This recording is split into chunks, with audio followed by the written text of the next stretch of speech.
বাইরে থেকে এসে একজন লোক জানে না, শোনে না, আমার সঙ্গে তো একদিনের জন্য কথা হয়নি। অথচ তুই যেখানেই যাচ্ছেন ভাই, গিয়েই প্রথম শুরু করেন বিসমিল্লাহ বলে আমার নাম। অনেকে বলে যে ভাই আপনি ধৈর্য ধরেন কিভাবে?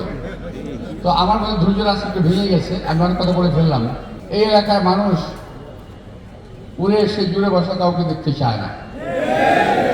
এলাকার মানুষ চায় যাকে চাইলেই হাতে কাছে পাওয়া যাবে, যার ঠিকানা জানে, বাড়ির চেনে, ঘর চেনে, তাকেই তার এলাকার মানুষ চায়। প্রিয় ভাইরা,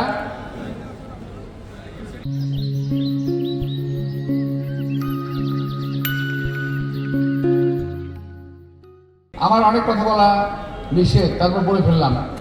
সব কথা আটকে রাখা যায় না। মানুষের রাগ জিতটা একটা আছে, তাই না? যে মানুষের রাগ নেই, যে মানুষ জিতেছে মানুষই না।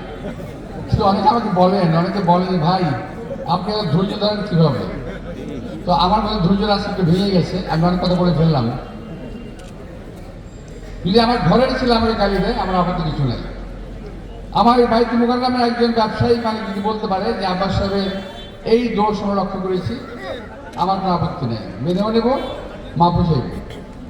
কিন্তু বাইরে থেকে এসে একজন লোক জানে না, শোনে না, আমার সঙ্গে তো একদিনের জন্য কথা হয়নি।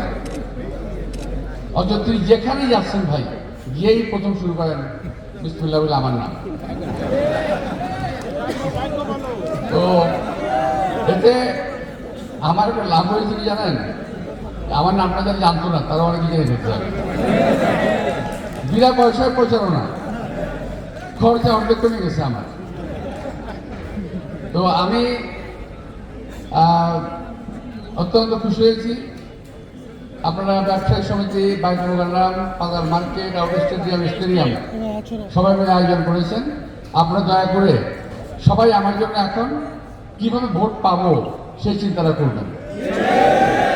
আরেকটা জিনিস মাথা রাখবেন, যে যেখানে ভোট দেবেন, ভোট দিয়ে কষ্ট করে হলেও সেন্টারটা পাহারা দেবেন।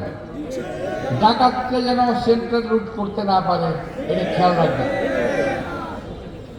প্রিয় ভাইরা, আমি আপনাদেরকে আর কষ্ট দেব না।